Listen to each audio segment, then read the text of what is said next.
Leonard Leo Barnes was a man who felt like he was in complete control of his life. He is 42 and could be called a successful man. He was tall, stately, with thick brown hair and a confident posture.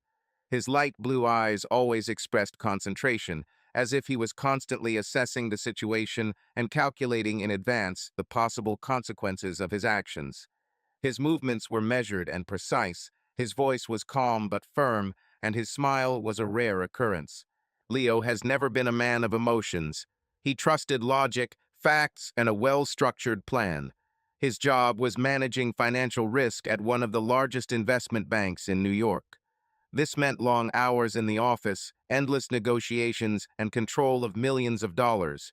He liked the feeling of power that his profession gave. He could predict the behavior of markets, find weaknesses in competitors' strategies, and always win where others lost. He did not believe in accidents and rarely made mistakes. His colleagues sometimes joked that Leo was more of a machine than a person. His decisions were so accurate and verified. But it wasn't just his work that lined up according to his schedule. He was used to a clear organization of everything in his life. Morning runs through Central Park at exactly 6 o'clock, coffee with 2 spoons of sugar and no milk at 6:45, reports on his desk by 8 o'clock.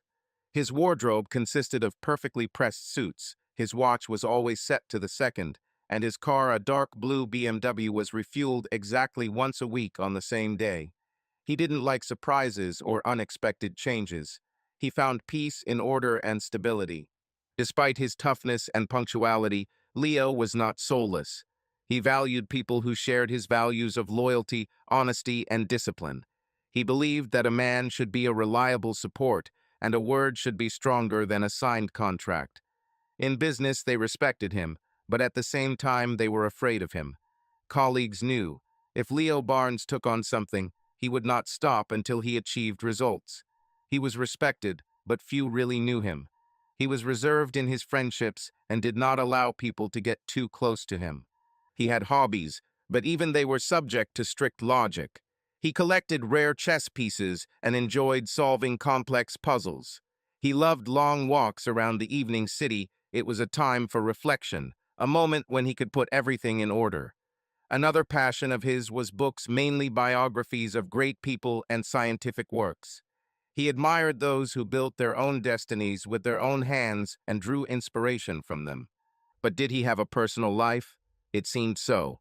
But for now, this will remain behind the scenes. He rarely discussed personal matters, even with his closest friends, and his inner world remained a mystery to those around him. On this day, as usual, his day began with a run. New York had not yet woken up, the air was fresh, and thoughts were clear. He ran along a familiar route, feeling the tension drain away with every step. The first taxi signals were heard in the distance. 2 couriers were arguing somewhere at an intersection, and the first cappuccinos were already being prepared in the coffee shop on the corner. The city was waking up, and Leo felt like he was in control of every moment of his life. He thought he knew what his future would look like. He planned everything. He just didn't know that very soon his life would turn upside down. Leonard Barnes was born in a small town in Massachusetts into a family where discipline and order were not just the norm, but an unshakable rule.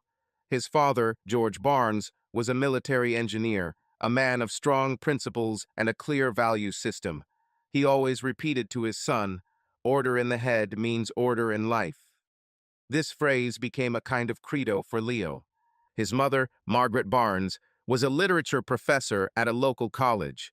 She was distinguished by her gentleness, but at the same time she was deeply demanding of her children. She instilled in Leonard a love of books, especially classical literature, and taught him that words contain the power that can change reality. As a child, Leo was a quiet but very observant boy. He rarely participated in the noisy games of his peers, preferring to spend his time reading books, puzzles, or chess with his father. His ability to think ahead admired those around him, and at an early age, it became clear that he had an analytical mind. Despite the strictness of his upbringing, Leo felt the love of his parents. His father taught him discipline and responsibility, and his mother taught him the subtleties of the human soul. but there was no place for sentimentality in their home. The words, "I love you," were not spoken out loud. Here affection was expressed through actions, not emotions. At school, he was a diligent student who did not strive for popularity, but gained respect for his erudition and discipline. He knew what he wanted, and already as a teenager, he dreamed of a career related to precision and calculation.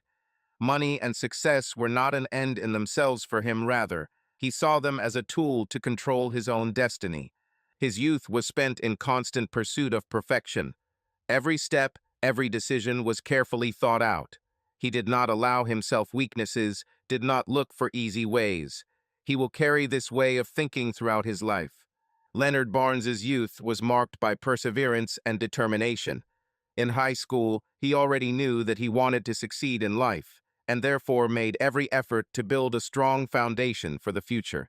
He was distinguished among his peers not only by his high intelligence, but also by his incredible discipline. Not being the most sociable person, he rarely participated in noisy parties and spent more time studying textbooks or chess games. However, even such a purposeful person as Leo could not avoid the first feeling. Her name was Elizabeth Harper. She was his complete opposite, cheerful, spontaneous, with an infectious laugh and an easygoing attitude towards life.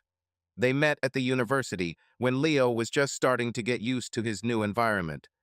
Elizabeth literally burst into his life and brought with her the bright emotions that he so lacked. For Leo, it was a new sensation.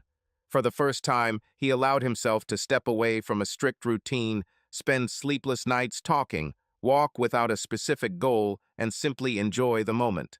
Elizabeth opened up a world of spontaneity for him, and he gradually began to believe that perhaps life should not be structured like a chess game. But this romance ended as quickly as it began. One day, he found out that Elizabeth was cheating on him with another student. At that moment, he felt not so much the pain of betrayal as surprise.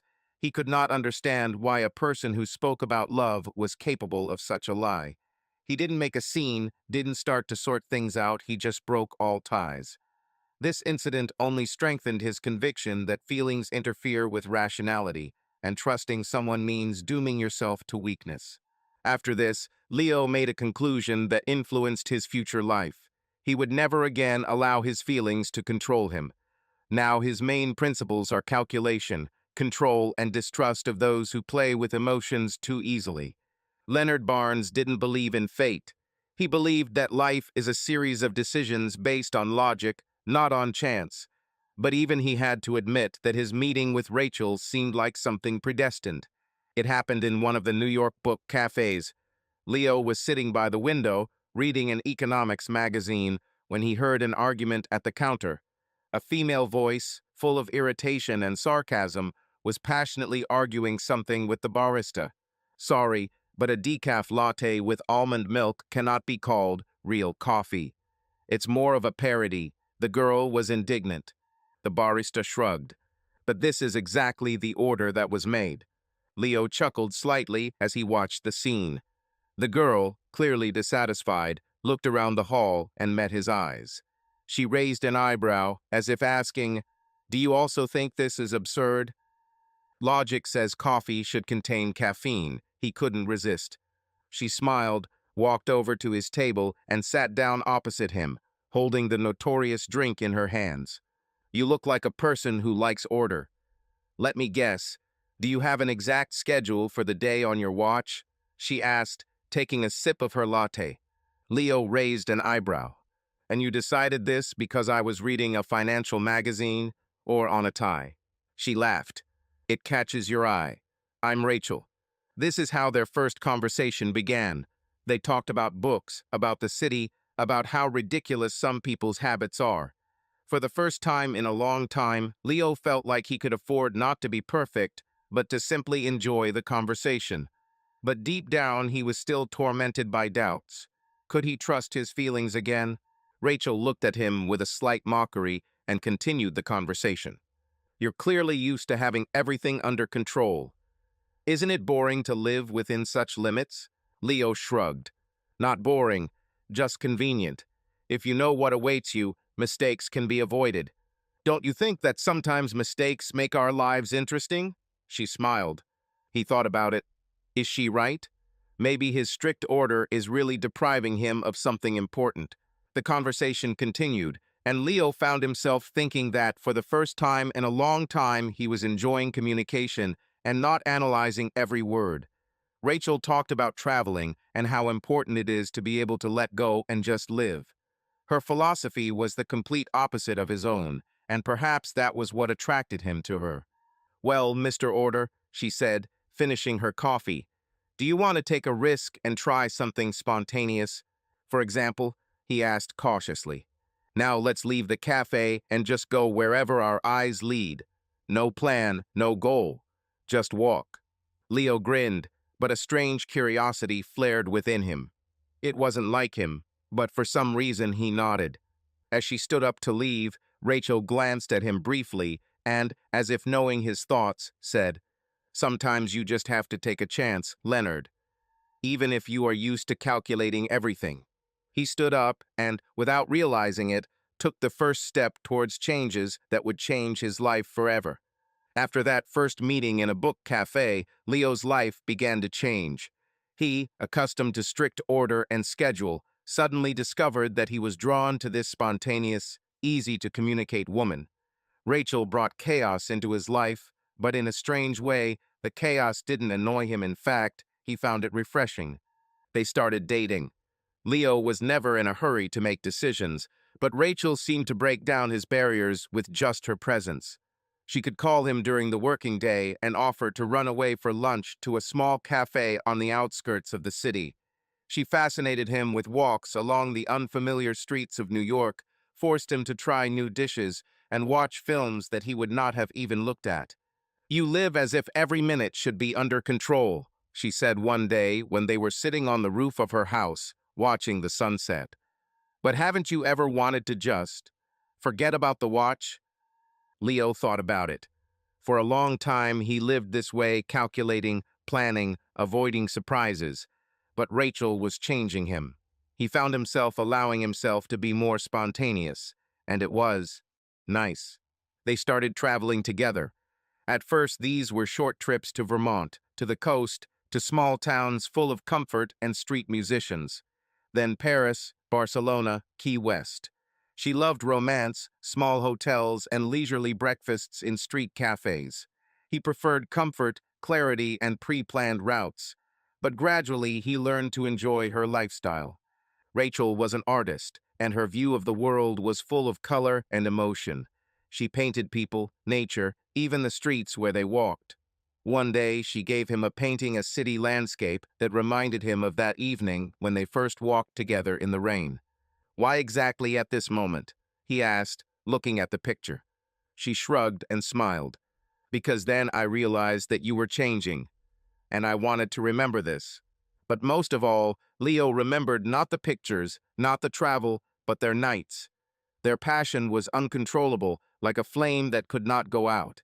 He never knew he could desire someone so much. When she touched him, he forgot about everything. His strict self-control crumbled under her soft touches and hot kisses. Their first night was a whirlwind of emotions, slow, sensual, intense, filled with hunger for each other. Rachel was brave, open, and passionate.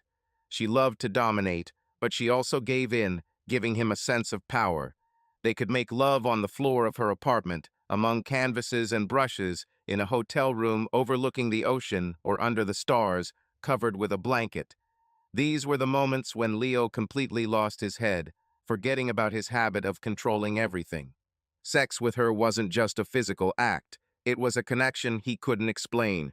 He felt that in her hands he became different, not ideal, not calculated, but real.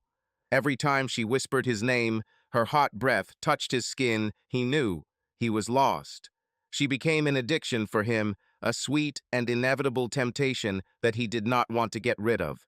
Leo never thought he would take such a step, but with Rachel it was different.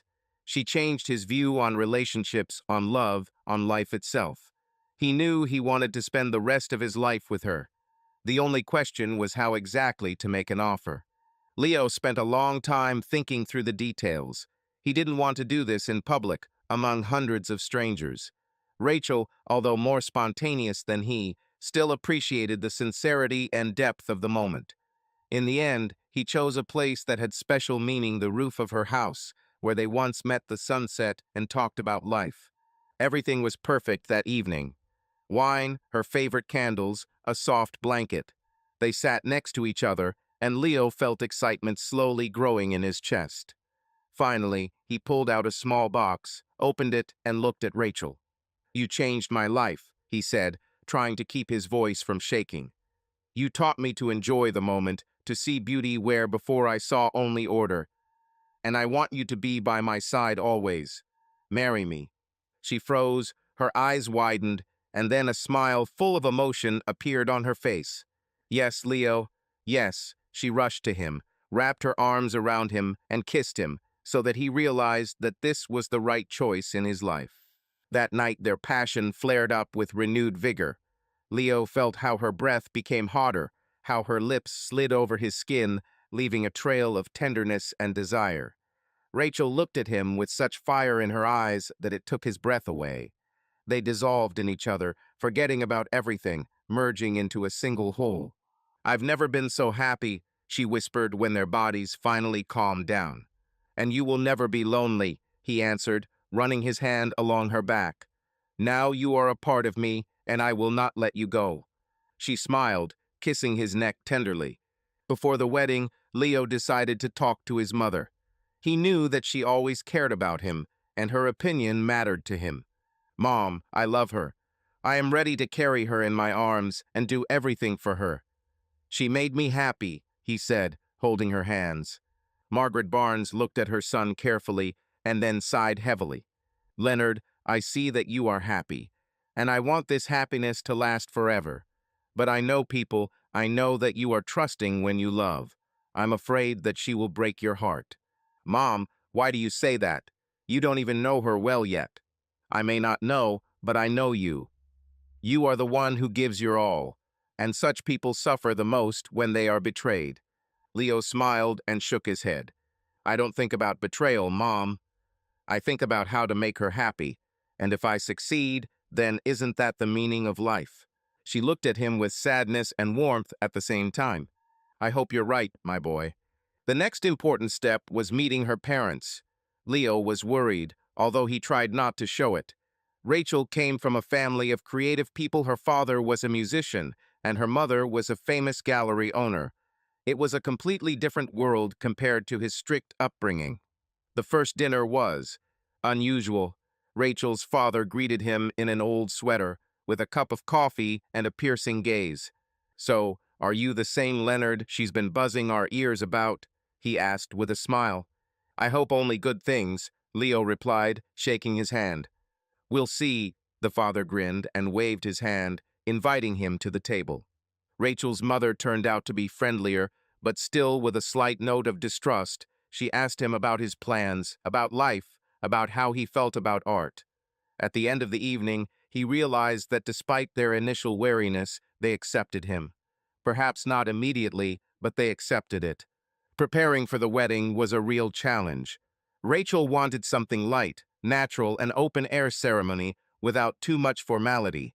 Leo, accustomed to order and clarity, strove to ensure that everything was organized perfectly. They argued about the place, about the menu, about the music, but in the end they found a compromise. The wedding day was fabulous. Light breeze, sunset sky, friends and family around.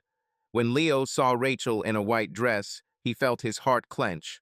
She was beautiful. At that moment, he realized that nothing in the world matters except her. "I'm your wife now, Mr. Barnes," she whispered to him when they were alone. "And you are mine forever," he answered, kissing her. Little did he know how much his faith in this would be tested. Leo never thought love could be so all-consuming. He was sure that feelings dull over time, that passion turns into a habit, but with Rachel everything was different. She became for him the air necessary for life, the meaning of every day. He woke up before her, just to admire her face, to catch the slight smile playing on her lips in her sleep. He felt like the happiest man in the world, knowing that she was nearby. Their life was filled with joy and ease. Rachel always brought something new into their everyday life. Either she organized sudden picnics in the park, or she suggested going away for the weekend without a plan, just randomly. Leo, who previously lived according to a clear schedule, now easily succumbed to her spontaneity. He learned to enjoy the moment, let go of control, and just be happy. "You have no idea how much I love you," he told her, pulling her towards him after a long day of work. "Oh, I can imagine," she whispered back, throwing her arms around his neck. "And I love you no less." Leo never regretted his choice. He did everything to make her feel most desirable, most loved. He spoiled her with gifts, but the main gift was his attention. He could buy her expensive jewelry, but Rachel valued their nightly walks around the city more, when they would just hold hands and talk about everything. She said that her happiness lay in simple things, and he tried to surround her with them. Every evening he cooked dinner for her, despite her protests that it was not fair, because the one who could do the cooking was the one who could cook worse. They laughed, played spontaneous cooking competitions, and ended up in the same situation every time, kissing in the middle of the kitchen, forgetting about food. But most of all, Leo loved the moments when they were alone. In these moments, the whole world disappeared, only they remained. Rachel was his passion, his weakness, his addiction. He couldn't get enough of her, her laughter, her voice, her touch. "I will never stop wanting you," he whispered, running his fingers over her bare skin. "And I you," she answered, clinging to him, lips hot with desire. Their love was strong, alive, real. Leo believed that it would always be like this. After all, they had everything: passion, trust, happiness. They were not just spouses, they were one. But he did not know that nothing in this world lasts forever. Rachel sat in a cozy cafe by the window, impatiently stirring her cappuccino with a spoon. Opposite her, her best friend, Emma, sat with her arms crossed over her chest. They had been friends since college, shared their deepest secrets, supported each other in everything. And now, when Rachel had been married for several years, she so wanted to share her happiness. "You have no idea, Em," Rachel began with a smile. "Sometimes it seems to me that this is just a fairy tale. Leo is perfect. He cares about me, listens, understands. He is always there." Emma raised an eyebrow and grinned. "Are there such men? Are you sure he's not some secret agent with a program to charm wives?" Rachel laughed and shook her head. "No, he's just like that. He's real. I have never felt so calm and confident in a relationship. He makes breakfast before work, sends me messages throughout the day just to say he misses me. Every evening he hugs me as if he is afraid to let me go." Emma took a sip of coffee and smiled. "Honestly, you are one of the few who are truly lucky. I see how some of our friends complain about their husbands, how they get tired of everyday life and lose interest in each other. What about you? You're glowing, Ratch. Leo made you like this." Rachel nodded dreamily. "Yes, and you know, sometimes it seems to me that I don't deserve such happiness. After all, life is never that perfect, right?" Emma chuckled and tapped her finger on the edge of her cup. "Well, if you lived in a movie, this would be the moment when an unexpected turn would appear in your life. But you know that this is nonsense. Enjoy. While there is happiness, don't look for a catch in it." Rachel chuckled, but something about her friend's words made her think for a moment. She was really happy, but suddenly, she pushed the thought away and turned the conversation to something else. She didn't yet know how right Emma would be. Leo didn't notice the changes right away. At first, it was little things. Rachel began to leave more often on errands, stay late at meetings, skip their traditional dinners. He chalked it up to work because she was always active and ambitious. But something in her behavior began to seem strange. She looked into his eyes less and less, her kisses became shorter, and her laughter became quieter. One evening, he came home earlier than usual. The apartment was dark, with only the phone screen illuminating Rachel's face. She sat on the sofa, completely immersed in conversation. Leo froze in the doorway. "No, I can't today." "Yes, I miss you too." Her voice was warm, almost playful.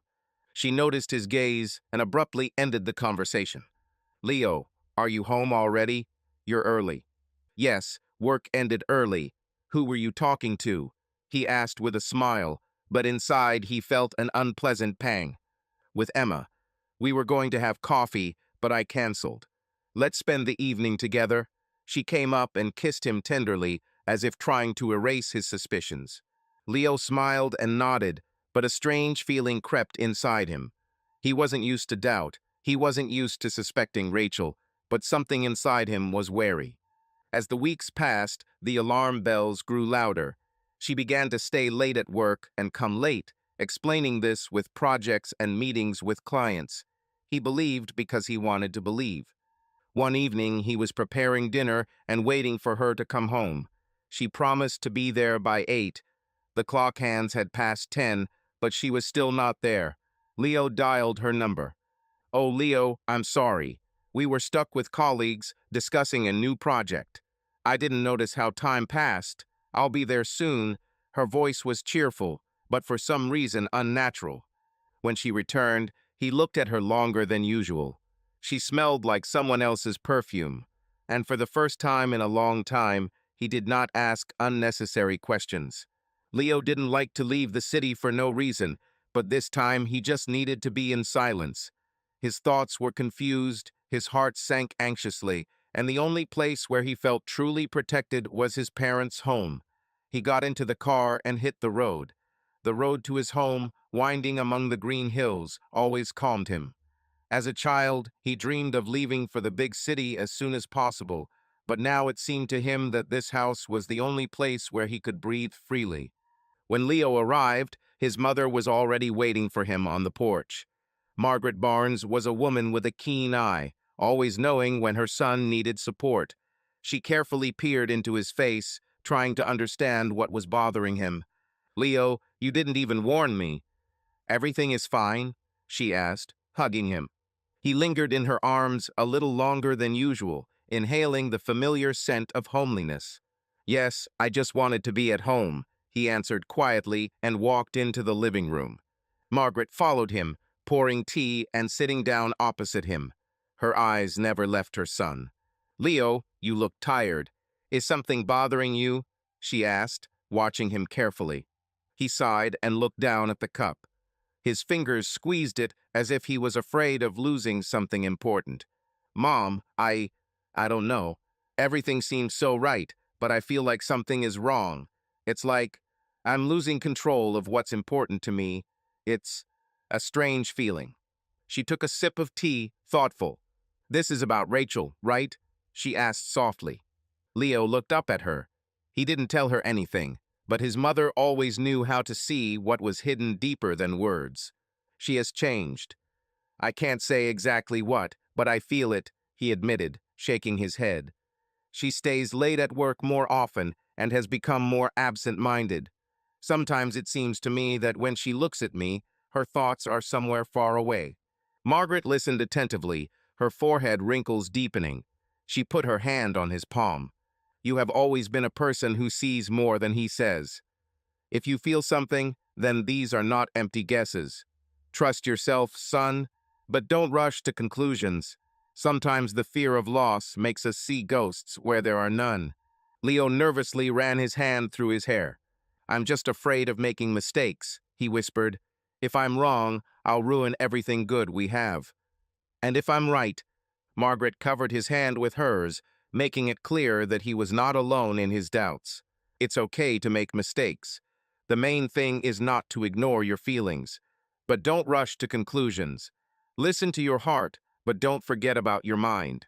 And remember that you are not alone, Leo. I'm always there." Leo closed his eyes and squeezed her hand. He really needed to hear those words. The bar was full of laughter, music, and the dull hum of voices. Friday evening brought together a variety of people, from office workers wanting to relax after a hard week to students noisily celebrating the start of the weekend. Rachel and her best friend Emma sat at one of the cozy corner tables, sipping cocktails and chatting animatedly. "Well, tell me, how are you doing?" Emma raised her eyebrow coquettishly, tilting her head to the side. Rachel smiled and took a sip from her glass. "Everything is fine. Leo, as always, is caring, attentive. Sometimes even too much." He controls everything. Everything must be according to plan. Don't you like it? Emma looked at her with interest. Rachel thought as she twirled her glass in her hands. Sometimes you want something else. More spontaneity, excitement. It was at this moment that a tall, confident man approached their table with a slight smile on his lips. He was wearing a stylish dark shirt, unbuttoned at the top buttons, and jeans. His brown eyes sparkled mischievously, and the shadow of 3-day stubble gave his face a careless masculinity. "I hope I won't interfere," he asked, speaking more to Rachel than to her friend. Emma immediately tensed, her smile becoming forced. She examined the man carefully, as if trying to immediately determine his intentions. "Well, actually," Rachel began, but the stranger interrupted her with a soft but confident voice. "I just couldn't pass by. I have never met such a beautiful woman with such a thoughtful look." Rachel felt her heart skip a beat. There was something bewitching in his voice, in his eyes, a challenge that she had not felt for a long time. "Is this how you always meet women?" she asked with a slight grin. "Only with those who are really attractive," he answered, leaning a little closer. "My name is Daniel." She smiled, unconsciously tucking her hair behind her ear. "Rachel." Emma pretended to check her phone, but then quickly intervened. "Listen, Daniel." Her voice became a little stern.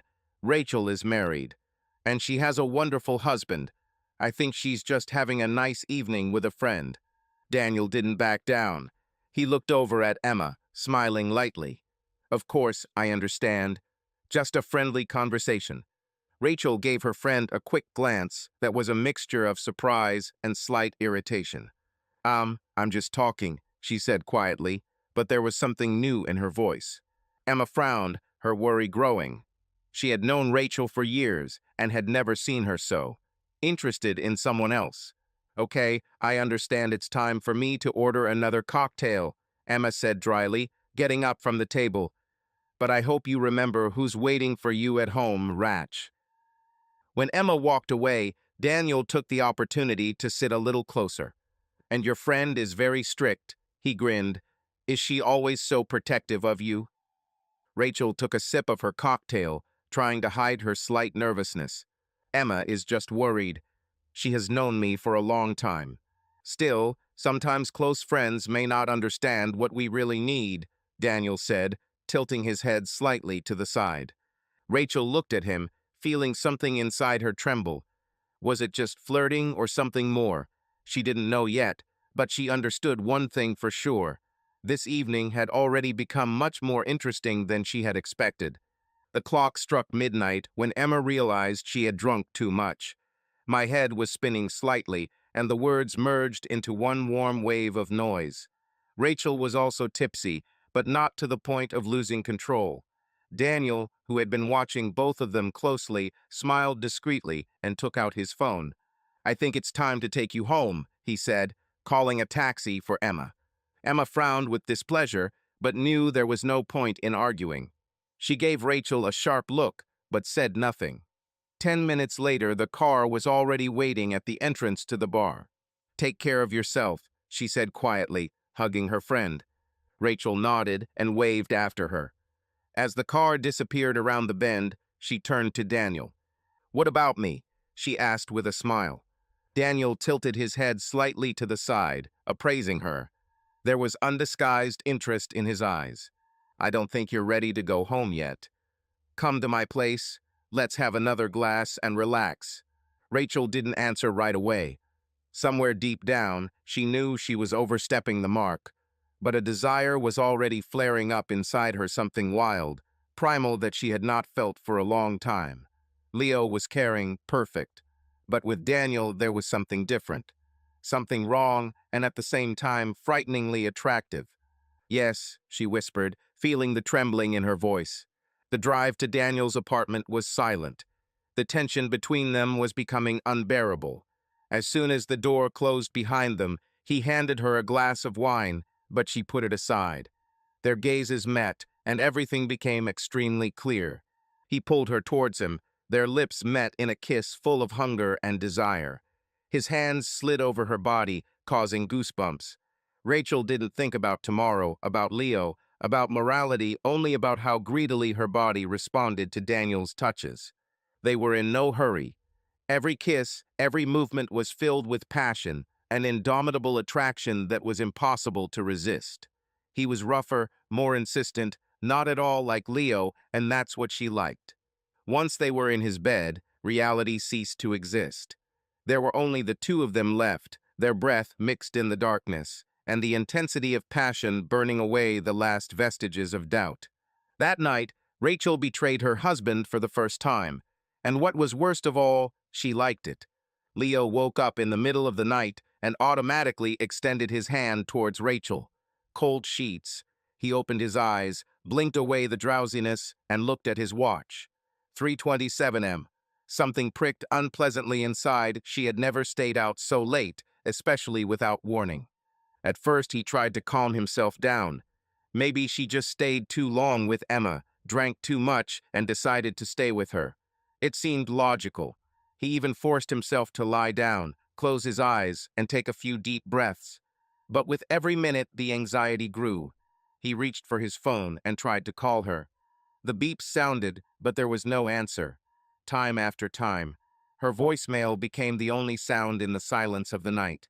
Leo sat on the edge of the bed, running his hand over his face. He felt something unpleasant brewing inside. Fear, anger, he didn't know. All he knew was that he didn't like this feeling. He got up, walked around the room, then to the kitchen, poured himself a glass of water. Sip after sip, but the tension did not go away.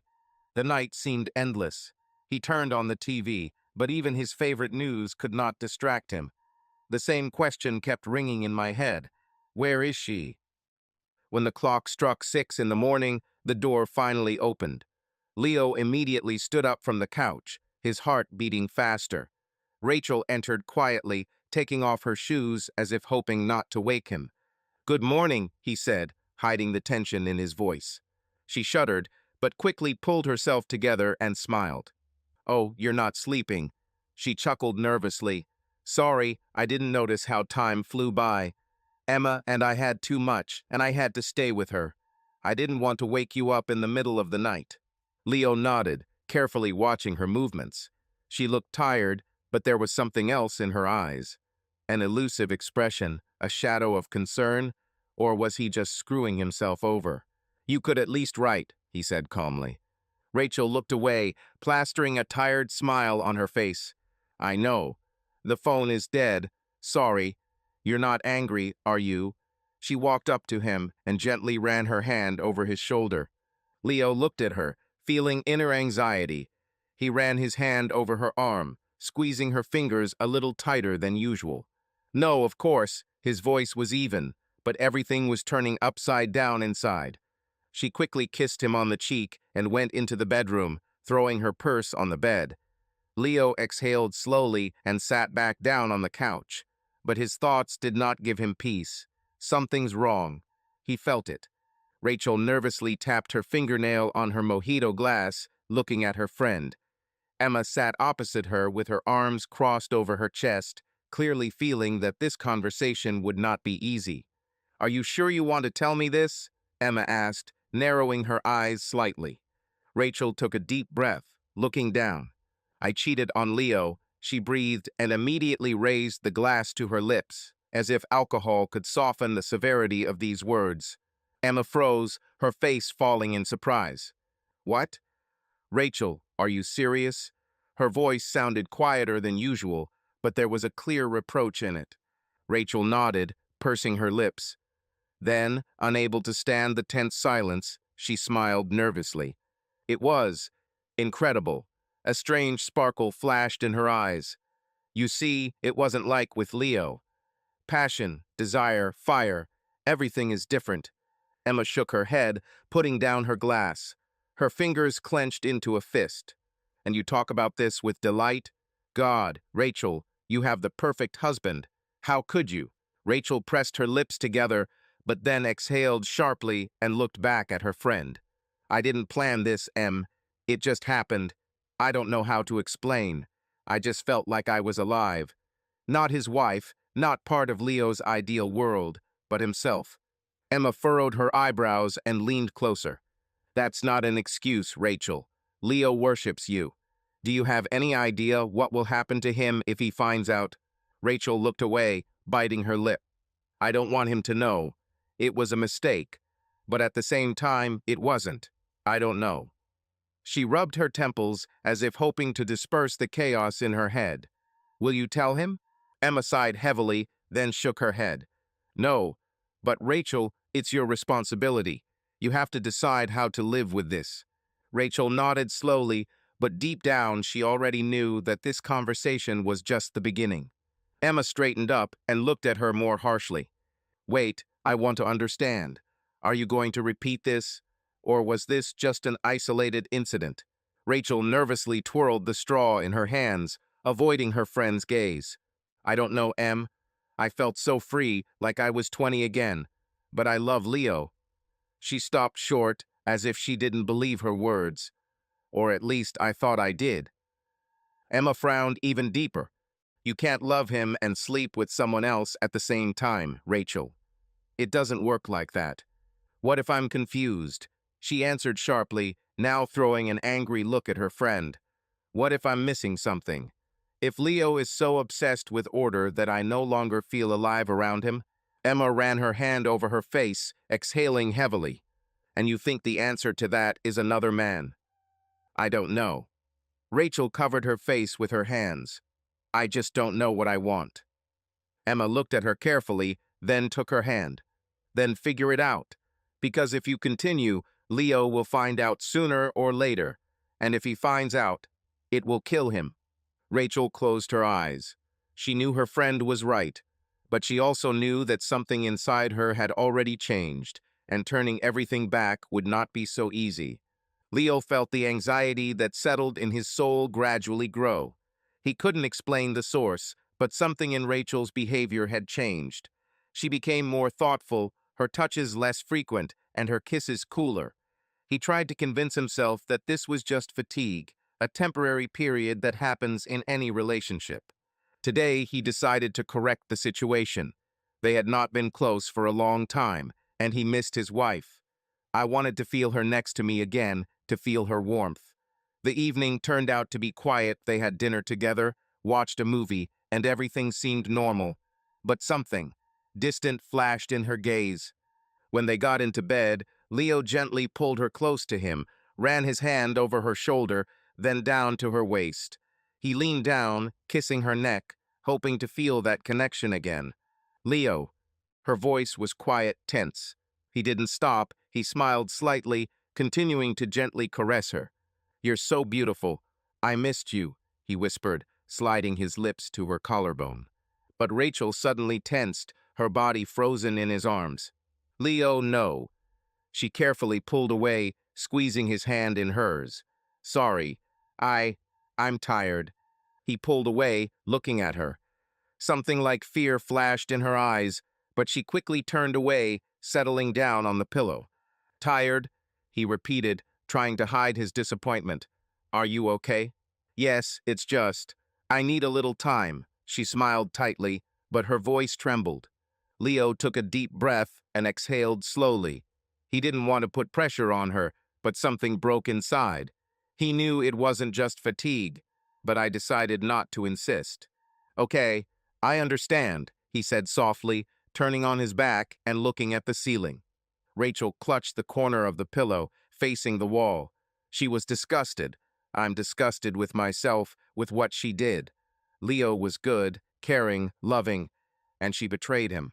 The thought of this was eating her up from the inside. How could I do this to him? He doesn't suspect anything. He still looks at me with love. What about me? I betrayed him. And not just like that, I did it consciously, knowing that I was destroying everything that we have. I thought I could forget it, but every touch he touches now reminds me of my lies. She closed her eyes, feeling tears welling up in her eyes. I devalued everything we built. Our moments, our dreams, his trust. I ruined it with one decision. For what? For the sake of fleeting passion? Is this worth his kindness, his love? Rachel hugged her pillow tighter, as if trying to hide from her own thoughts. I can't do this anymore. It was a mistake. horrible, disgusting mistake, but I won't repeat it. I will do anything to get myself back, to bring us back." She took a deep breath, trying to suppress the rising wave of despair, but a quiet voice was heard inside her, disgusting, malicious. "Are you sure?" Several days passed, but Rachel still felt the weight of guilt that burned her inside. Every time she looked at Leo, she saw his warm smile, his trusting gaze, his hands that always reached out to her with love. It was killing her. She promised herself that she would not repeat the mistake again, but the memories haunted her. They popped up at the most unexpected moments, when he leaned over to kiss her, when he hugged her before bed. She couldn't shake the taste of betrayal. She decided that she had to bring herself back into their relationship. "I need to feel like I'm part of this marriage again, part of Leo." She wanted to prove, first of all to herself, that he was the only man she wanted, that their passion has not faded, that she can still be his devoted wife, that she truly loves him. That evening she was waiting for him from work, having prepared dinner, lit candles, and put on a silk robe over thin linen.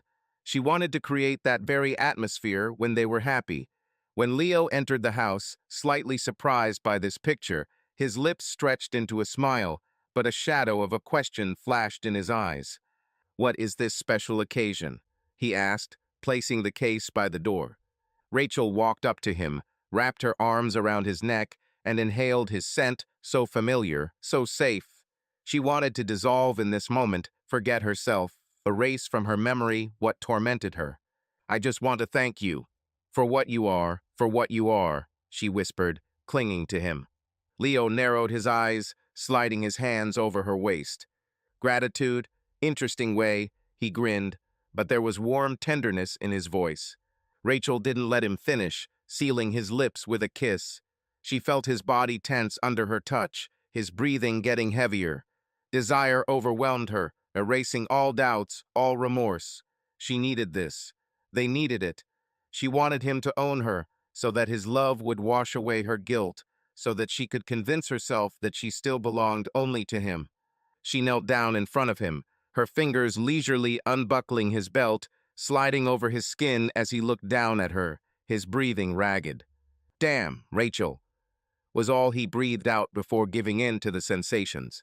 Her every movement was filled with despair, greed, the desire to convince herself that she was capable of being faithful. Leo ran his fingers through her hair, his body tensed, and she felt him give himself completely to her. This feeling, his dependence on her, his passion was exactly what she needed right now. But this was not enough. When he lifted her from his lap, his eyes blazing with desire, he wordlessly picked her up and carried her into the bedroom. There, in the darkness, they disappeared into each other. Leo was greedy, demanding, his hands holding her tightly, as if he was afraid that she would disappear. He found her lips, her neck, and each of his kisses was saturated with love. And Rachel clung to him, as if trying to hold on to the edge of the abyss. That night she loved him like never before. With hunger, with despair, with the desire to drown in it, to get rid of the taste of betrayal on your lips. She craved him, hoping that if she gave herself completely, her guilt would disappear. Leo responded to her with the same passion, squeezing her body tightly, making her gasp with pleasure.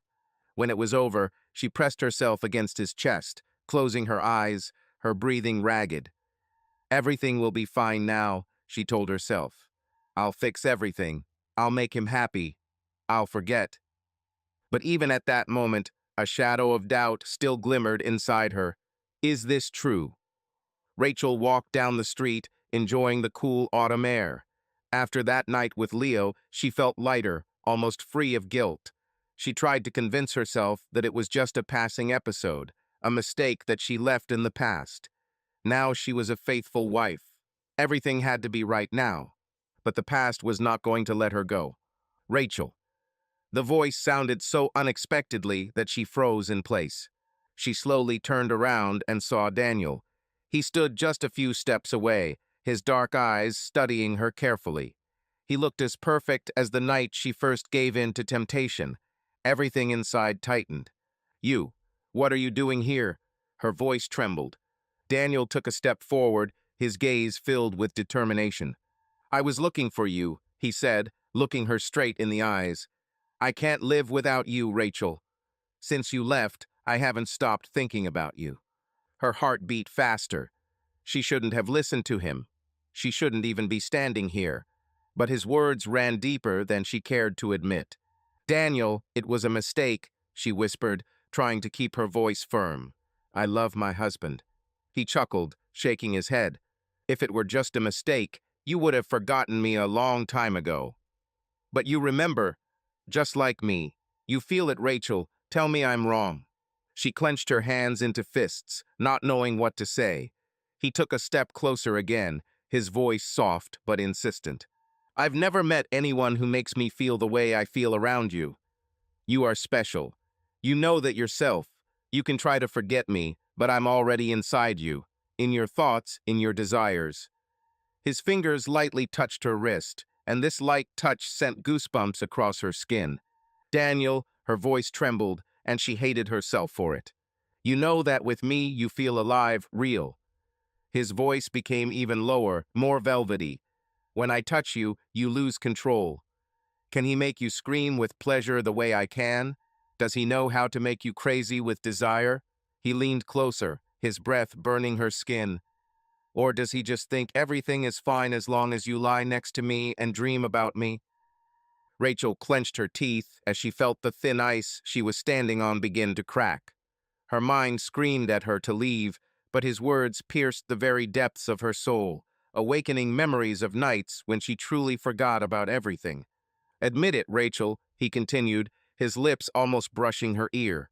"With me, you are real. You want it just as much as I do. You know I'm right." She closed her eyes, cursing herself for this.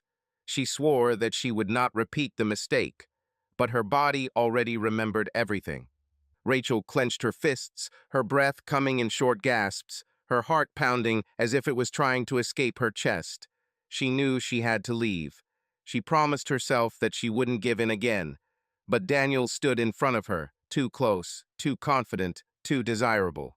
"You can run away, Rachel," he whispered, his lips barely touching her ear, "but you will still come back to me, because no one can give you what I give." Her eyes darted, her mind kept saying, "No," but her body already remembered how he touched her, how he made her lose control. He ran his fingers down her neck, slowly sliding along the line of her collarbone. She held her breath. "Daniel," her voice trembled, but she did not move away. "Let's talk somewhere without prying eyes," he said, gently taking her wrist. Rachel didn't resist when he opened the taxi door for her. She knew where they were going, but she didn't try to stop herself. A few minutes later, they were walking up the stairs to his apartment. As soon as the door closed behind them, he pulled her towards him with the same confidence that had once made her lose her head. "Does your husband make you choke with desire? Does he know how to make you shiver, make your nails dig into your skin, beg for more?" His hand slowly went down her back, pressing her to him. "You can lie to yourself, but your body doesn't lie." His lips covered hers, and she gave in. She felt her resistance crumble, how everything inside her exploded with passion. Daniel picked her up and carried her into the bedroom, setting her down on the soft sheets. He looked at her as if she were a jewel that he wanted to enjoy without haste. "You are mine," he whispered, lowering himself to her chest, leaving fiery traces of kisses on it. "Admit it." She arched towards him, her moans became louder, her hands trembled, tearing off his clothes. His every movement was greedy, confident, as if he knew it was inevitable. She wanted to stop, but her body no longer belonged to her. He studied her with patience and obsession, making her writhe in pleasure before taking her completely. He felt how she melted in his hands, how her body reacted to his every touch. She couldn't stop herself. Her back arched, her breathing was interrupted, her mind dissolved in a whirlwind of passion. "Daniel." Her voice broke into a scream as he brought her to the peak of pleasure. Her body shook, her nails dug into his back, waves of pleasure came over and over again until she was left exhausted. He didn't stop. He greedily explored her, forcing her to reach the limit of pleasure again and again. In this madness, she felt the boundaries between right and forbidden disappear. Here, in his arms, she was a different woman, not a faithful wife, but someone hungry for passion, who was willing to forget everything for this moment. When it was over, Rachel lay next to her, looking at the ceiling. Her body trembled with residual pleasure, but an emptiness settled in her soul. She crossed the line again, betrayed again. Daniel lazily turned to her, ran his fingers along her thigh and grinned. "Are you still going to say that you didn't want this?" She closed her eyes, trying to drown out the voice of her conscience.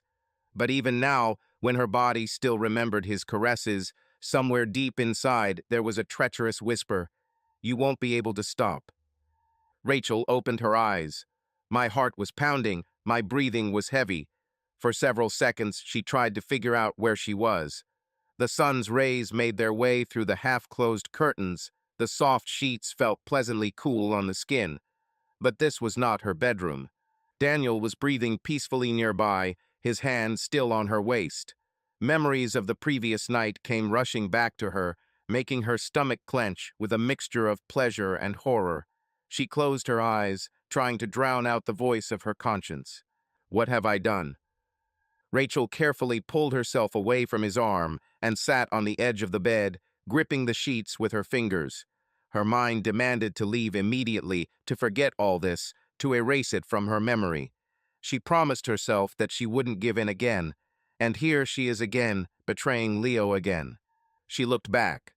Daniel was sleeping, a slight smile playing on his lips, as if he knew that she would return anyway. This made her angry, and at the same time it was exciting. But not now. Not after she felt like a monster again. She gathered her clothes, trying not to make a sound. Every movement seemed slow, heavy. When she was finally dressed, Daniel stirred and opened his eyes. His voice was hoarse from sleep. "Are you leaving so early?" A grin slid across his lips. "Would you like to repeat it?" Rachel tensed, her hands clenched into fists. "It was a mistake," she whispered. Daniel laughed, stretching. "Of course it was. Just like the first time. And what will happen next time?" She gave him an irritated look, but didn't answer. She turned around and walked out, loudly slamming the door behind her. When Rachel returned home, an alarm was already waiting for her. Leo. She didn't know what to say, how to explain her absence. There were several missed calls on her phone. Her heart sank as she imagined him lying in their bed at night, alone, wondering where she was. She opened the door and immediately heard his voice. "Rachel, where have you been?" Leo walked out of the kitchen, worry evident on his face. He was wearing sweatpants and a t-shirt, his hair tousled. He clearly didn't sleep well. Her voice trembled. "I stayed with Emma. We needed to talk. I just fell asleep." Leo looked at her longer than usual, his eyes searching her as if he was trying to find answers where she tried so hard to hide the truth. "You could at least write," he finally said, his voice calm, but there was something else in it. Something that made her shudder internally. "Sorry, I'm just tired," she said quickly, avoiding his gaze. "I need a shower." She walked past him, feeling his gaze on her back. She felt that he suspected something. Or maybe she was just going crazy with her own guilt. Rachel closed her eyes as the hot water splashed onto her skin, hoping it would wash away all traces of the previous evening. But she knew the truth. At that moment, the phone on the nightstand vibrated. Message from Daniel. "I know you'll come back." Rachel dropped her phone into the sink, her heart pounding so hard she could hear it pounding in her ears. She swore she wouldn't give in again, but something inside her already knew. The fight was just beginning. Rachel tried to act normal. She smiled at Leo, prepared his favorite dishes, and tried to pay more attention to him. She told herself that this would make everything better, that if she was an ideal wife, her guilt would disappear. But the reality was different. Every time Leo hugged or touched her, she felt something clench inside her. Her body remembered Daniel. His touch, his smell, his voice whispering in her ear that she belongs only to him. She tried to drive away these thoughts, but they haunted her. The worst part was that Daniel had no intention of disappearing. He wrote to her every day. First short messages, just hints. "Thinking about me? Are you bored?" then more persistent. You know you want me. Don't pretend to be happy with him. She didn't answer, but she couldn't bring herself to block his number. She erased the messages, but they remained in her memory, making her heart beat faster. Leo noticed that she was different. Outwardly, everything was the same, but he felt that something had changed. She was nervous, turned away more often, checked her phone when she thought he wasn't looking. Sometimes he caught her glance, filled with anxiety, but she immediately looked away. One day at dinner, he asked cautiously, "Is everything okay, honey?" Rachel looked up at him and nodded too quickly. "Yes, sure, just tired from work. Now is the season. There are a lot of customers." Leo nodded, but his doubts did not disappear. He knew Rachel too well not to notice that she was lying. But so far he did not understand what exactly was hidden behind her tense smile. At night, when Rachel had already fallen asleep, her phone vibrated again. Leo opened his eyes and looked at the screen, lit by a weak light. "You can't hide from me," appeared on the display. Leo didn't know who wrote it, but that night his doubts grew even stronger. Rachel sat in the car, gripping the steering wheel so tightly her knuckles turned white. She had been standing in the parking lot for 10 minutes, trying to force herself to leave. But she couldn't. The phone vibrated again, flashing the name she was so afraid to see. "Daniel, you'll come, won't you?" She closed her eyes, fighting the urge to answer right away. She shouldn't have even read his messages, shouldn't have found herself in this position again. But something inside her screamed, demanded, begged for a repetition. The phone lit up again. "Daniel, don't pretend you don't want it. I know you, Rachel." She took a deep breath, then exhaled slowly. She knew that if she pressed the gas and drove away, she would save herself, save your marriage. But if it remains, she wasn't sure if she wanted to keep it. When she entered his apartment, he was already waiting for her. Leaning against the wall, his arms crossed over his chest, Daniel smiled as if he knew for sure that she would not be able to resist. "I knew you would come." His voice was low and velvety. Rachel closed the door behind her, still not approaching him. "It's a mistake," she whispered. Daniel grinned and stepped closer. "Then why are you here?" His fingers lay on her wrist, lightly but powerfully. "Why didn't you turn around and leave?" "I tried."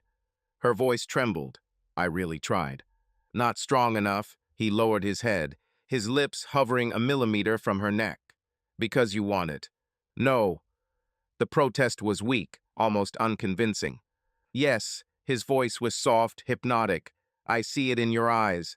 I see how you tremble, how hard you breathe." He ran his fingertips across her cheek. "You can lie to yourself, but not to me." Rachel winced. She couldn't deny that desire was burning inside her, a desire she was ashamed to admit. "Leo," she whispered, trying to stay on the edge of the abyss. Daniel chuckled. "Your husband doesn't even know what you can be. The way you moan when you lose control. The way your nails dig into your skin as you reach the top. You know I'm right." Her breathing became ragged. She felt the last shackles of morality cracking. He knew her too well. He knew which strings to push. "Daniel," her voice was pleading, but she didn't know whether she was begging him to stop or to continue. He didn't wait any longer. His lips covered hers with greed, with a demand that made her dizzy. Her resistance disappeared in the flames of desire. This time she didn't even try to justify herself. Rachel sat in the car, gripping the steering wheel so tightly her knuckles turned white. She had been standing in the parking lot for 10 minutes, trying to force herself to leave. But she couldn't. The phone vibrated again, flashing the name she was so afraid to see. "Daniel, you'll come, won't you?" She closed her eyes, fighting the urge to answer right away. She shouldn't have even read his messages, shouldn't have found herself in this position again. But something inside her screamed, demanded, begged for a repetition. The phone lit up again. "Daniel, don't pretend you don't want it. I know you, Rachel." She took a deep breath, then exhaled slowly. She knew that if she pressed the gas and drove away, she would save herself, save your marriage. But if it remains, she wasn't sure if she wanted to keep it. When she entered his apartment, He was already waiting for her. Leaning against the wall, his arms crossed over his chest, Daniel smiled as if he knew for sure that she would not be able to resist. "I knew you would come." His voice was low and velvety. Rachel closed the door behind her, still not approaching him. "It's a mistake," she whispered. Daniel grinned and stepped closer. "Then why are you here?" His fingers lay on her wrist, lightly but powerfully. "Why didn't you turn around and leave?" "I tried." Her voice trembled. "I really tried." "Not strong enough." He lowered his head, his lips hovering a millimeter from her neck. "Because you want it." "No." The protest was weak, almost unconvincing. "Yes." His voice was soft, hypnotic. "I see it in your eyes. I see how you tremble, how hard you breathe." He ran his fingertips across her cheek. "You can lie to yourself, but not to me." Rachel winced. She couldn't deny that desire was burning inside her, a desire she was ashamed to admit. "Leo," she whispered, trying to stay on the edge of the abyss. Daniel chuckled. "Your husband doesn't even know what you can be. The way you moan when you lose control. The way your nails dig into your skin as you reach the top. You know I'm right."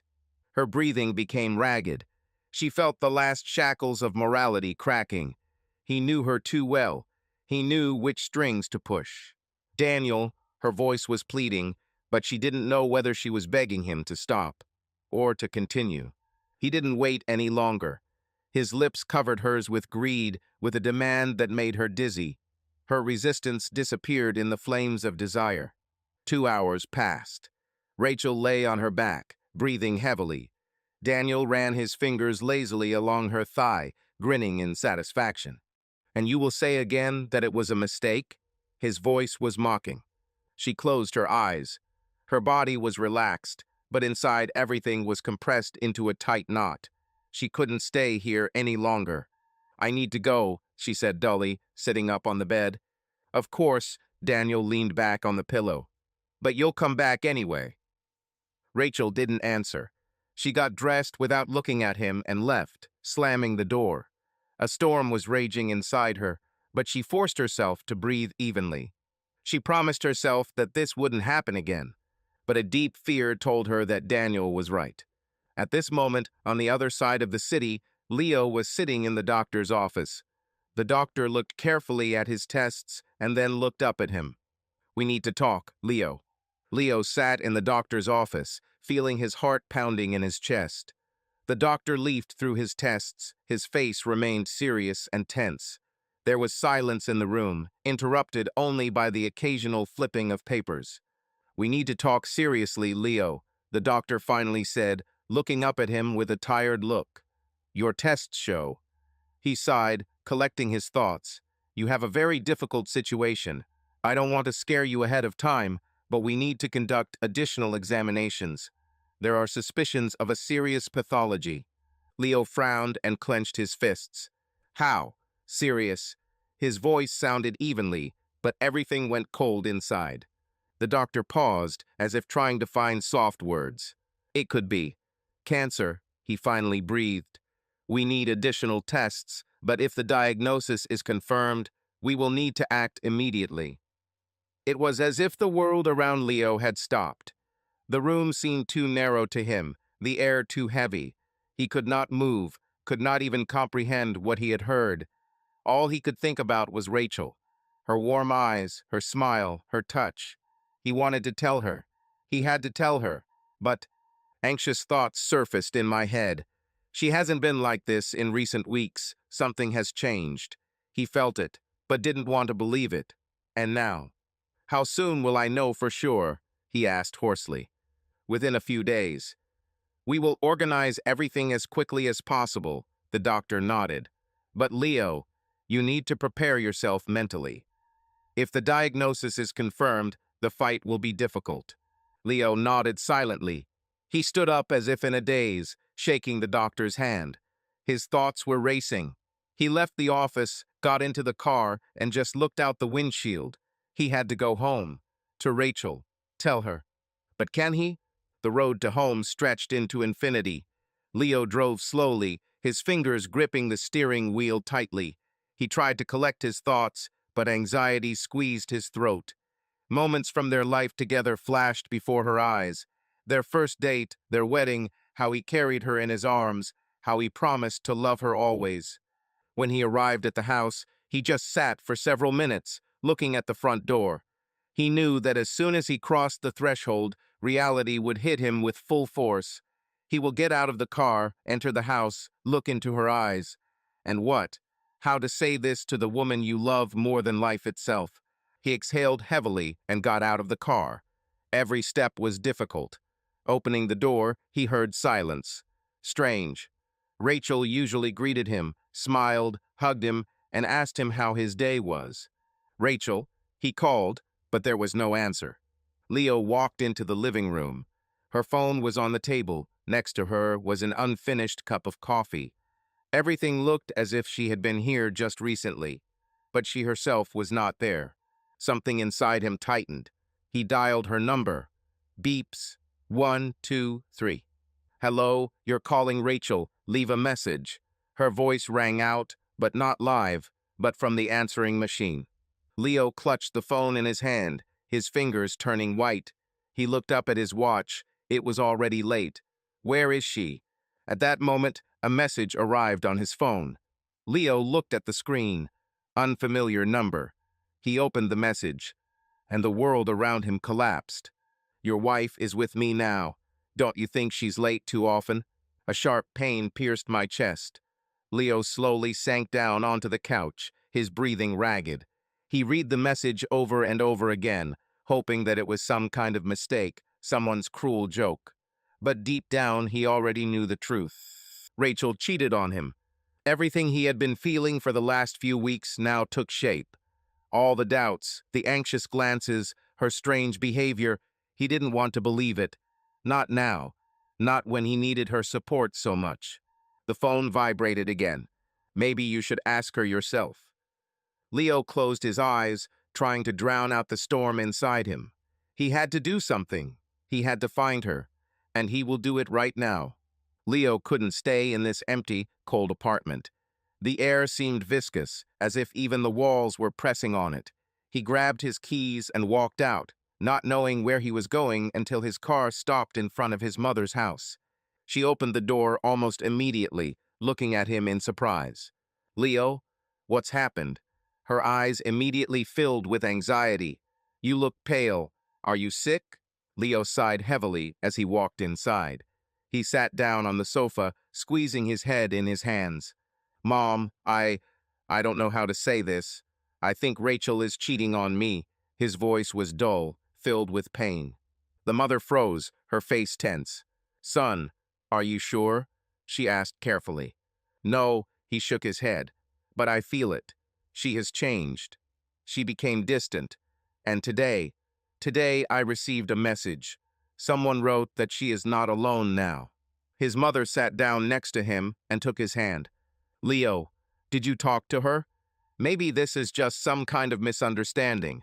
Her voice was soft, but pain for her son was visible in her eyes. I don't know what to do, Mom. He looked up at her. I must find out the truth. But I'm afraid. If this is true, I don't know how I can survive this, especially now. You're not alone, son. His mother squeezed his hand tighter. But you must be prepared for any outcome. If she betrayed you, you must give yourself time to understand everything. You must decide what is more important to you, truth or illusion. Leo nodded, took a deep breath, and exhaled. He couldn't wait any longer. He had to see everything with his own eyes. Returning home, he felt his anxiety growing with every kilometer. Maybe this is just a stupid mistake. Maybe she really was at Emma's or was delayed for work. Maybe. He parked the car, but was in no hurry to get out. His hands were shaking, his head was throbbing with tension. He looked at the light in their bedroom windows and felt something cold, like a premonition of disaster, envelop his mind. He closed his eyes, trying to convince himself that all his suspicions were just a figment of his imagination. But all hopes crumbled to dust when he opened the door and heard a sound. Muffled laughter, whisper, and then a groan. The world around him went dark. Everything went cold inside.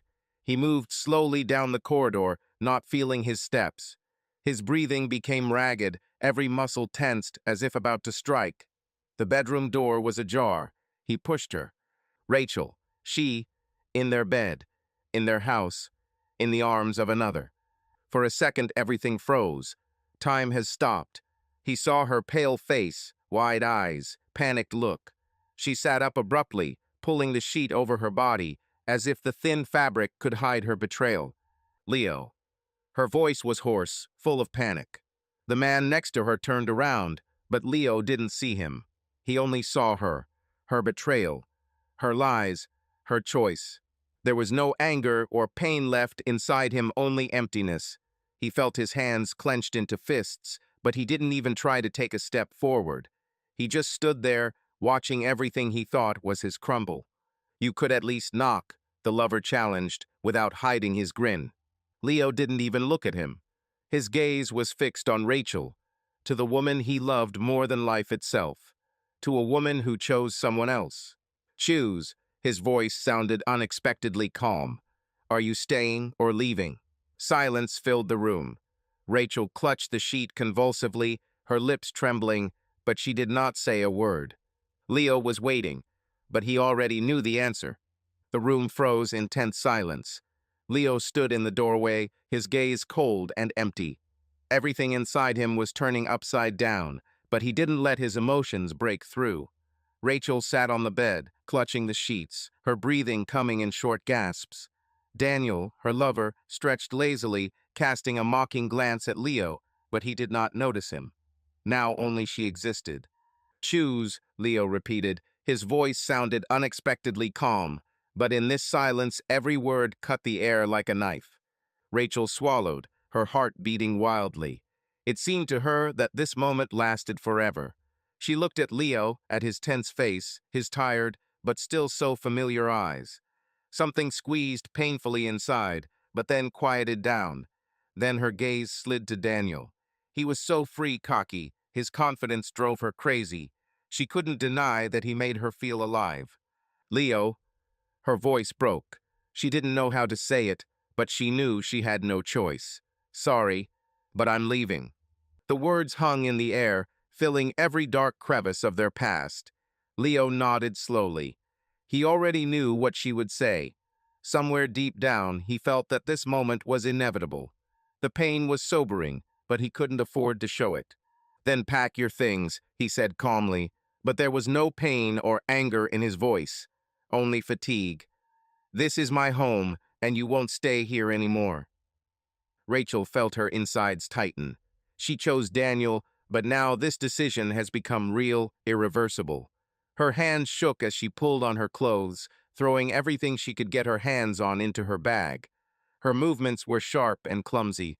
She tried not to look at Leo, not to see in his eyes what was destroying her from the inside. Take your time, baby, Daniel said lazily, getting out of bed and putting on his pants. We have nowhere to rush. Leo didn't even look at him. For him, this man was an empty place, an unnecessary detail in this scene. Everything that concerned him ended with Rachel. She threw the last of her things into her bag, nervously zipped it up, and straightened up. She stood there for several seconds, as if expecting something, as if hoping that he would stop her. But he didn't say a word. Leo. She began, but he had already turned away, hiding his hands in his pockets. Go away, Rachel. His voice was quiet but firm. She felt tears welling up in her throat, but held back. She made her choice. Now it was too late to regret. She slowly walked out the door, feeling her world crumble, but not stopping. Daniel followed her, smiling smugly as if he had just won a battle. Leo heard the front door close behind them. Silence filled the house, leaving an emptiness in its wake. He slowly sank down onto the sofa, covering his face with his hands. Pain washed over him like a wave, but he did not let it escape. He just sat there, listening to the silence. Rachel chose, and now he had to live with it. Rachel was sitting at a table in a cozy cafe, holding a cup of latte in her hands. She mechanically stirred the foam with a spoon, but hardly touched the drink. Emma, her best friend, sat opposite her, watching her carefully. Well, Emma finally asked, resting her chin on her hand. You achieved what you wanted. Freedom. New man. No more secrets. Are you satisfied? Rachel winced, snapping out of her thoughts. She looked at her friend and smiled faintly. Of course, she answered hesitantly. Everything is exactly as I wanted. Emma squinted, studying her face carefully. Then why do you look like you're not happy about this? Rachel sighed, looking away. She didn't know what to say. It really seemed to her that everything should be different now. She imagined her life with Daniel as passionate, free, devoid of the routine that she had with Leo. But the reality turned out to be strange. It's just. She took a sip of coffee, trying to find the words. It's not quite what I expected. Daniel is different. When we saw each other secretly, everything was different adrenaline, emotions. And now? Is everything normal now? Emma guessed. Rachel nodded. He's still caring, but not as much as before. He used to admire me and woo me. And now, when I'm around, he has not exactly cooled off, but he no longer sees in me that secret passion that united us. Emma shook her head and asked carefully, Do you regret your choice? Rachel tensed. This question had been in her head since the very night when she left the threshold of her and Leo's house. She couldn't give herself an honest answer. She didn't want to admit that she might have made a mistake. No, she said firmly. It just takes time to get used to it. Emma nodded silently, but there was doubt in her eyes. Rachel felt slightly irritated. Why can't anyone just support her choice? Why does everyone want her to doubt? I hope you're right, Emma said quietly. But if you suddenly realize that this is not what you wanted, don't be afraid to admit it. Even to myself. Rachel clutched the cup in her hands, but didn't say anything. Somewhere deep inside, she already knew that the answer scared her most. Rachel sat at the table in the law office, holding a pen. Divorce papers lay in front of her. She looked at them, but the letters blurred before her eyes. My head was buzzing. This should have been just a formality, a logical conclusion to her story with Leo, but for some reason her fingers were trembling. Leo sat opposite, his face unreadable. He didn't say a word from the moment he entered the office. Even when the lawyer began to explain the standard legal points, Leo simply nodded, as if none of this concerned him. But Rachel knew that wasn't the case. She felt his tension and saw how he clenched his hands into fists under the table. All you have to do is sign, said the lawyer's voice, bringing her out of her daze. She took a deep breath, brought the pen to the paper, and froze. Is this what you want? She suddenly asked, looking up at Leo. He blinked slowly, his eyes empty and tired. Does it matter what I want? His voice was hoarse, but without malice. Rather, it sounded inevitable. Rachel felt something squeeze her chest. She lowered her eyes, took a deep breath, and signed. The ink lines seemed to cut through the past, turning them into two strangers. Leo took the pen and signed his part without hesitation. He put the documents in a folder, handed them to the lawyer, and stood up. Is that all? He asked dryly. Yes, the lawyer nodded. Within a month, the court will officially approve the divorce. Leo looked at Rachel one last time. There was no hatred in his gaze, just a deep, inevitable emptiness. Goodbye, Rachel, he said quietly and left, leaving her alone in the empty office. She remained sitting, looking at the papers, feeling the cold pierce her to the bone. She wanted this freedom. But why did she feel so lost? I don't know what to do, Emma. Rachel's voice shook as she pressed the phone to her ear. He comes late, drinks, and barely talks to me. This is not the Daniel I knew. I warned you, Ray. There was a sigh on the other end. Everything was exciting as long as it was forbidden fruit. And now? Rachel clenched her teeth, feeling the familiar pang of irritation. She didn't want to hear, I told you so. She wanted advice, support. But he was different, Emma, she whispered. He was passionate, attentive, and now? Now he got what he wanted, the friend interrupted harshly. And you too. Rachel was silent, listening to the quiet exhale heard on the phone. Emma softened. Listen, I don't want to finish you off, but you have to look at the situation soberly. Are you really happy? Rachel didn't answer. At that moment, she heard the apartment door open with a roar. Daniel walked in, his steps heavy, and he smelled of alcohol. Emma, I'll call you back, she said quickly and turned off the call. Where have you been? Her voice sounded quieter than she wanted. Daniel rolled his eyes. Don't start, Ray. I'm tired. I was with friends. All. With friends? Her fingers clenched into a fist. You've said that several times already. You don't even call. Because I don't have to report to you, he snapped, walking towards the closet.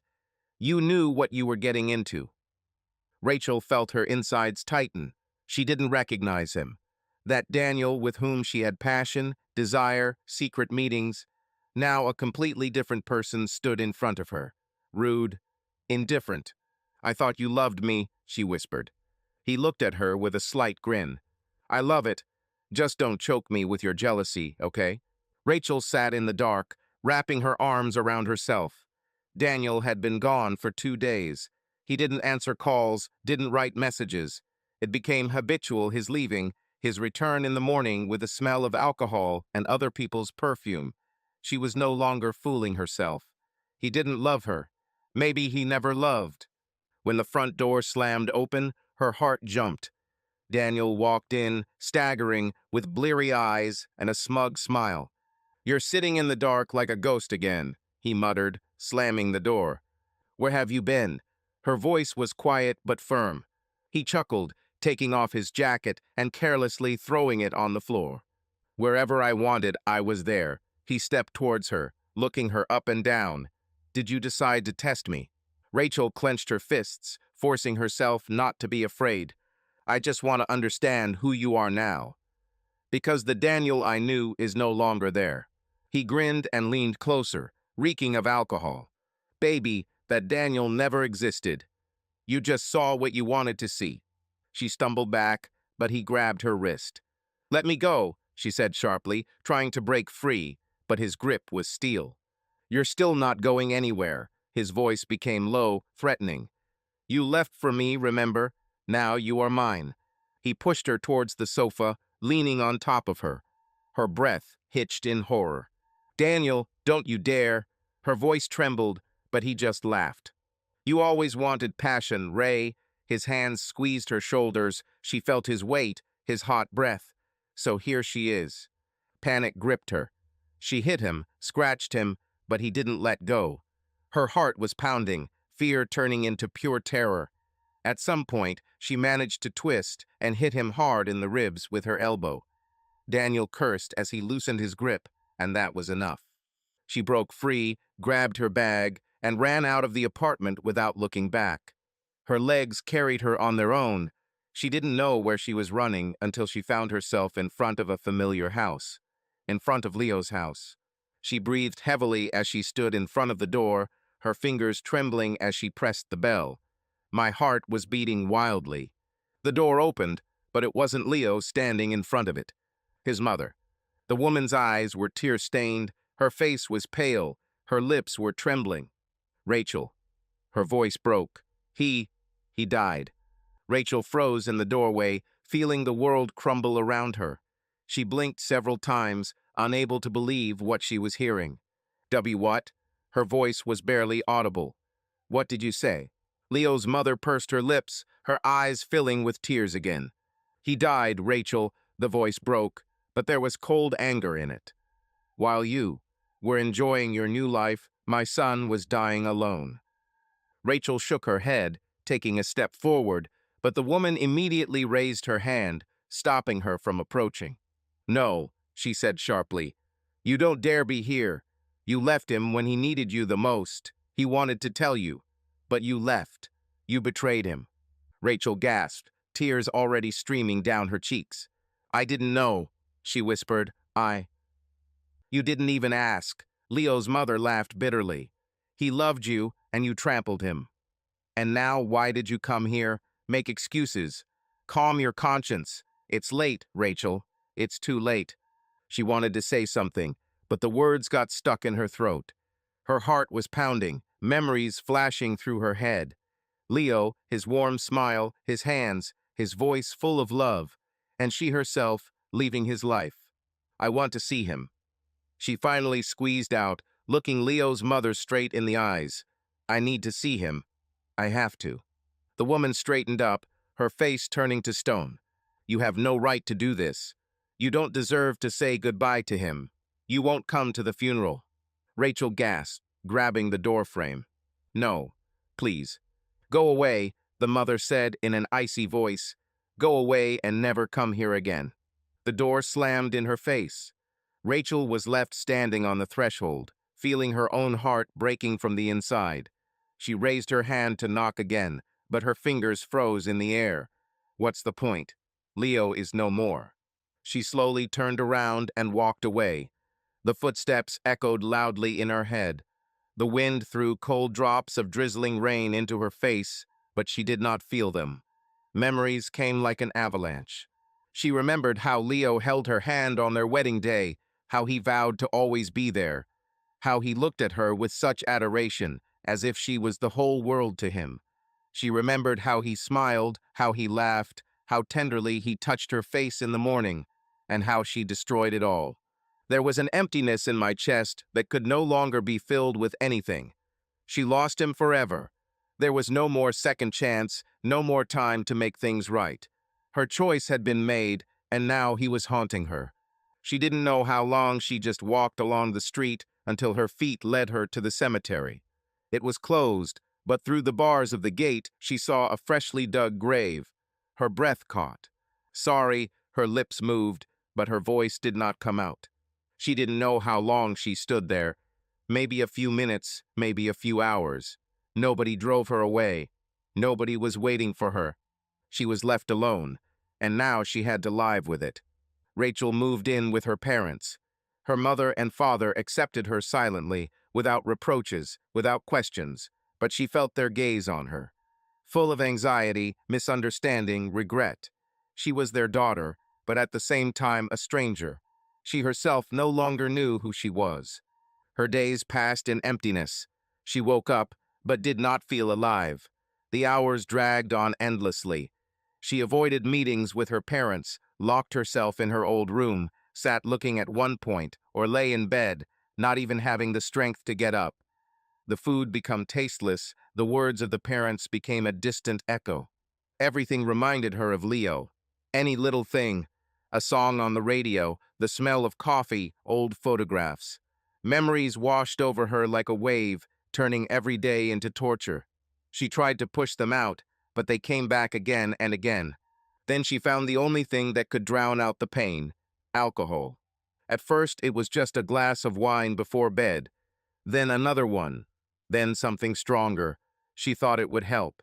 That for a few hours she would forget what she had done, what she had ruined her life. But alcohol only worsened her fall. She didn't care. One night she was found on the bathroom floor. A bottle of whiskey was knocked over nearby, and she lay unconscious. Her mother was screaming, her father was shaking her shoulders, but she could not answer. The dark emptiness pulled her deeper and deeper. She woke up already in the hospital.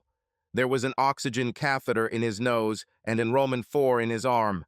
My head was pounding, there was a foul taste in my mouth, my body was exhausted. The first thing she saw was her mother's face, tired and devastated. "Did you want to kill yourself?" Her voice was hoarse from tears. Rachel didn't answer. She didn't know if she wanted this. She just wanted to stop feeling. "You've already killed yourself, Rachel," her mother whispered. "Only now you have to live with it." Rachel lay in the hospital bed, staring at the ceiling. There was nothing inside, no pain, no regret, no fear. The emptiness ate her from the inside, leaving only severe fatigue. She heard the door open, but didn't turn her head. She wasn't expecting anyone. Nobody was supposed to come. But she came. "Rachel," said a quiet but firm voice. She slowly turned her head and met the eyes of Leo's mother. There was something about them that made her heart clench. Pain, contempt, or something else. The woman stood straight, but her hands were shaking. They contained a sheet of paper folded into 4. "What? What do you need?" Rachel's voice was weak and hoarse. "This is for you. The woman came closer and put the letter on the bedside table. He wrote it before he passed away. Rachel sat up suddenly feeling a shiver run through her body. She stared at the letter, not daring to touch it. "Why are you? Why only now?" she asked, her voice trembling. "Because you didn't deserve him before," the answer was cold. "But maybe now that you've destroyed yourself, you can at least understand what you've lost." The woman paused for a moment, then turned and walked out, leaving Rachel alone with trembling hands and a bitter lump in her throat. She didn't open the letter right away. I couldn't. Only a few days later, when she was discharged from the hospital, did she go to where she was supposed to read it to Leo's grave. Bending in front of the tombstone, she carefully unfolded the folded piece of paper. His handwriting was neat, even, just as she remembered it. Rachel held her breath and began to read. Rachel took a deep breath, her fingers trembling as she unfolded the letter. The paper was slightly yellowed around the edges, as if it had absorbed time and pain. My heart was pounding dully in my chest. She knew there would be words inside that she might not be able to bear. She was afraid, but she couldn't help but read it. "Rachel, if you are reading this letter, it means I am no longer here. I don't know what circumstances led you to this moment, but if you are holding my words in your hands, it means you wanted to hear them, and that's already something. I tried for a long time to understand why everything turned out the way it did. Why didn't you choose me? Why wasn't I enough for you? And guess what? I'm no longer looking for an answer, because no matter how much it hurts me, I still love you. I don't want this letter to become another burden for you. If you came here with guilt, leave it here. Time cannot be returned. I can't change the way things turned out, but I can leave you with words that may help you move on. Don't blame yourself for what happened. You made your choice, and every choice has consequences. I'd like to think you're happy. But if you're here, if you're reading this, then maybe you didn't find what you were looking for. I leave you no reproaches. Just a request. Live. Don't lose yourself. I don't want my death to become another burden for you. If there was even a little goodness in me, let it stay with you. May your life be better than it was. Find the strength to forgive yourself as I have forgiven you. Goodbye, Rachel. With love, Leo." Rachel felt tears pour from her eyes, hot and burning, blurring the letters in front of her. She covered her mouth with her hand to keep from crying out loud, but her body was shaking. This was the worst. Not anger, not reproaches, but forgiveness. She slowly lowered the letter into her lap and ran her fingers over the name carved into the stone. Her lips trembled. "Forgive me, Leo." Her voice broke. "Please forgive me."